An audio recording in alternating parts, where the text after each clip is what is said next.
As one of the most outspoken proponents of comprehensive immigration reform in Congress, it's no surprise that Houston Democratic Congresswoman Sheila Jackson Lee is working to find a way to help deal with the steady stream of undocumented children who are entering the country. She and other elected leaders are trying to figure out the best way to cope with what's being called a humanitarian issue. Congresswoman Sheila Jackson Lee joins us now live by phone. Congresswoman, thanks so much for your time. Marlo, thank you so very much for having me this afternoon. So first, I know you're busy, but can you give our listeners any update on your efforts to help the undocumented children who may end up in the greater Houston area? Well, first of all, I think, as I've heard from local officials, this is no time to politicize a humanitarian crisis, and I stand with them. Republicans or Democrats, mayors or county officials, state representatives, state senators, this really is about dealing with the children. And I want to offer an alternative to the word immigration. This is really a migration. This is a movement of people fleeing for their life, fleeing from the horrific nature of drug cartels who have threatened young boys and young mothers about their boys. This is businesses like human smugglers and horrible human traffickers taking advantage of these vulnerable children, some of them being trafficked, some being raped on the way on this arduous journey of 1,000 miles. And so it has risen to the level that today the United Nations has declared that these children deserve international protection.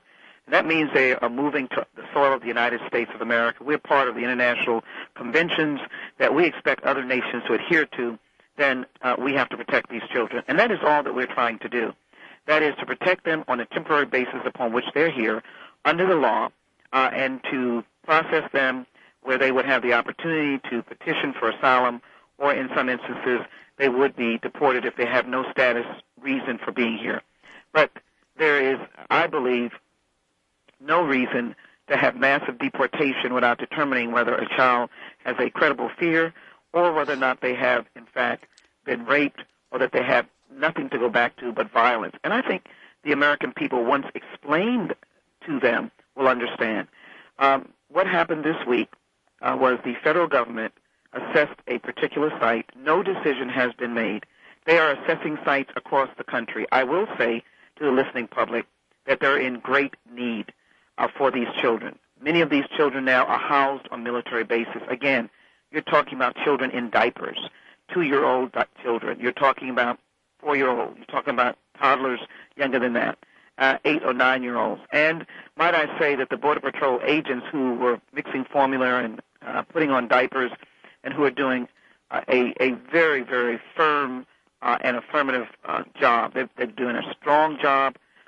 They are doing their job, and they've indicated that their work is not diminished to the extent that they cannot effectively secure the border. But we need to move them out of jail cells and detention cells, and we need to move them off of bases, military bases. So the issue is that they are looking at facilities in Houston, and I have engaged with the local officials, but also had my office engaged with the neighborhood in particular. And I think it's important that you are transparent to the neighbors and to the local government, and that you make sure that they know that the responsibilities, if they come into this community or our city, would be a federal responsibility. But we also need to let some of our neighborhoods that are really in distress know that it is important that we focus on their concerns as well, and I've made that commitment to them as I've done throughout my service in Washington, that these neighborhoods, these distressed neighborhoods, will not be forgotten as well. Well, of course, Congresswoman, over the past couple of days, we've seen local municipalities like League City and Galveston basically say they will not help if called upon to house these children. First, please give us your reaction to that, and then tell us whether the move is warranted. What I would say is that I leave a local jurisdiction decisions to the constituents in that jurisdiction. I have been overly gratified by the generosity of Houston elected officials that have reviewed the issue and have made their own independent, compassionate decision, just as we did on many occasions when there have been people, our own citizens, fleeing from horrific natural disasters or other individuals fleeing persecution, whether it's been the Vietnamese some many years ago, whether it's been the Sudanese boys. We have opened our doors, and that's really the principles and values of America.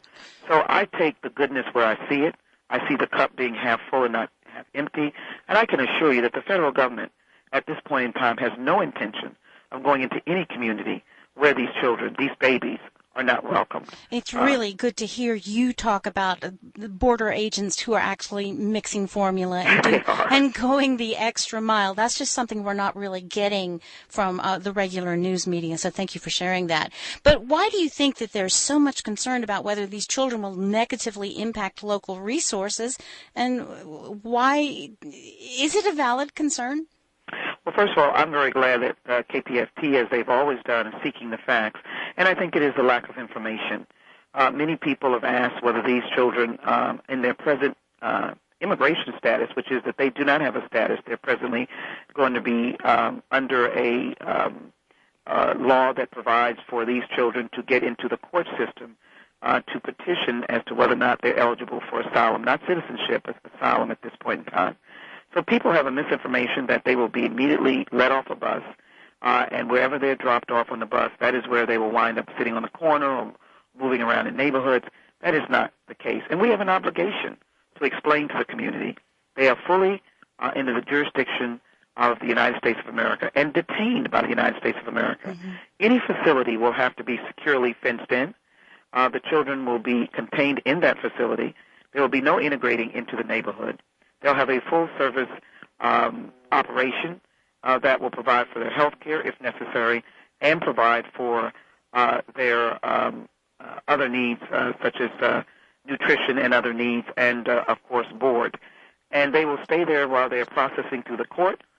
Some will process through to relatives, to a court date. Others would have to be deported. So that information is probably not clear. And they're representations of disease. And I've spoken to some officials in other cities, and they've indicated that their medical professionals, and I'm going to be engaging my medical professionals, have indicated that there's no fear to any disease that these children may have. First of all, these are diseases that we've already confronted, and as well, these children are checked out at the border by medical professionals, by HHS, before they are dispatched to any cities that they would be dispatched to. We have to be forthright and clear. I cannot overcome prejudice or discrimination.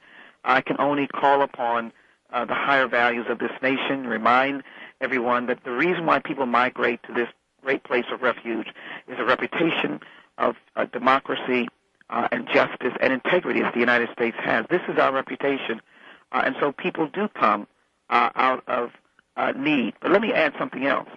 They come out of need, they've heard of us, but they basically have been pushed because of the extreme violence in Central America, Honduras in particular, along with Guatemala, along with El Salvador, and the combination, the toxic combination of bad guys, criminals, drug cartels, drug smugglers and human smugglers and human traffickers. These are the guys that we need to go after with all of our might to bring to justice. And they have told lies. They have indicated to desperate families that I can take your children because there's a permissio, that there is an open door. Nothing that the President has said, or members of Congress, whether you're for or against it, but it is people making a buck, up to $240 billion, by bringing these vulnerable, innocent children here, and undocumented family members who may be duped or thinking that this is a way to get their children here. So we have to tell Central America that they have to stand up to provide for these children. We're going to be working with these countries for the needs that they have. We've got to explain to our own people in the United States who have been overly generous in how they've opened their doors, and those in Houston, and then we've got to find a fix for these children while they're temporarily here. Of course, Governor Perry has said that these children must be sent back to stop the flow of others who might try. What are your thoughts? Well, we appreciate the governor's concern of his state. I am concerned about Texas and my constituents, but he is sorely mistaken and misdirected in this instance. They can't be turned around. First of all, they are children who have come underage, have reached the American soil, and therefore they are governed by the statute that deals with human smuggling, human trafficking. We'd be violating our own laws. We have to process them and determine what has brought them here. It would be untoward if we turned children around to their death. If they're fleeing out of fear, credible fear of their life, we have the obligation to do so. Someone reminded me, and by the way, I've been to almost all of the border detention centers, the jails where these children are. In fact, as we speak right now today, these children are in jail cells, and they're pushing their little faces up against the glass part of the jail, and tears coming down their faces. Or a little toddler is there with no one with diapers on. Or they use the facilities like a jail in the holes that are in the floor. Not because we're being cruel, but because these are the facilities we have for people who come across illegally and criminally, and these are actual jail cells. Right. So I would make the argument that I don't think anyone would want to be in a jail. And that's why I think that if information is given to the people, the governor will then understand that the people of Texas understand it and are willing to temporarily provide for these children. And by the way, they are not all, Texas is a way station. Thousands of these children will be going to places around America, and they too will then have the responsibility of ensuring a temporary status for them or to give them to their relatives. Well, Congresswoman, of course you were part of a delegation that toured Terrell Middle School on yesterday. What do you say to the residents in that area who may be concerned about the children being housed there? Well, as I said, my office gave out my business cards to more than 70 homes and apartments and indicated that we're available to answer any questions, that we are as interested in the empowerment and investment and growth and opportunity of that community as we would in any other, that we're also looking to the faith community to join us, to be part of expressing to the larger community and the surrounding neighborhoods of the obligation that comes from many faiths or many personal views of the Good Samaritan, that when children are in need, we never leave a child alone. And we ask the question if it was our children. Right. And so our children face a lot. There's no doubt. They have no play spaces. Schools are being closed. But I do think that we have structures that people can petition and complain and sometimes accomplish success when they feel that their children have not been treated fairly. Sometimes not always successful, but they do have a structure. This is a situation where people are coming from governments that they feel that there's no relief whatsoever, that they're being pushed out, they're migrating away from a terrible, detrimental situation. Finally, let me ask you, the President has asked Congress for billions to deal with this humanitarian crisis. Do you think that lawmakers are going to respond? Well, I think if they look at the emergency supplemental, and by the way, I've asked the President to declare this wave of children, this migration of children as an emergency that will allow us to work quickly and to help communities. But yes, if it is focused on a number of things, one, the detention, meaning the housing of these individuals, the providing of more immigration judges. I have introduced H.R. 4990 in order to encourage the adding of 70 more immigration judges. If it helps our friends at the border with more Border Patrol agents, more ICE agents, and if it helps our local communities be reimbursed for any legitimate costs attributable to the keeping of these children, it is a legitimate request based upon an emergency. And as I've looked at what the President is requesting, every dime of it is going to be going to do something that will be helpful to the children, and as well split between the U.S. Department of Justice so that we can continue to secure our border. But what can be done by Republicans and Governor Perry is to encourage the passage of the Comprehensive Immigration Reform Bill, but also the Border Security Bill that came out of my subcommittee, Border Security, Maritime Security, on Homeland Security, over a year ago in 2013, that would be able to be voted on immediately, that would add enhanced resources to the border and also focus training on identifying victims that have been trafficked. Well, Congresswoman, thank you so much for your time. I didn't mean to take up so much of it, but we certainly do appreciate you and your efforts. Thank you, and thank you to the larger Houston community that have been calling and asking to be of help. That's just like the spirit of Houston, and I continue to ask the faith community to engage with us and to help us. Thank you so very much. Thank you. Again, we've been speaking with Houston Democratic Congresswoman Sheila Jackson Lee.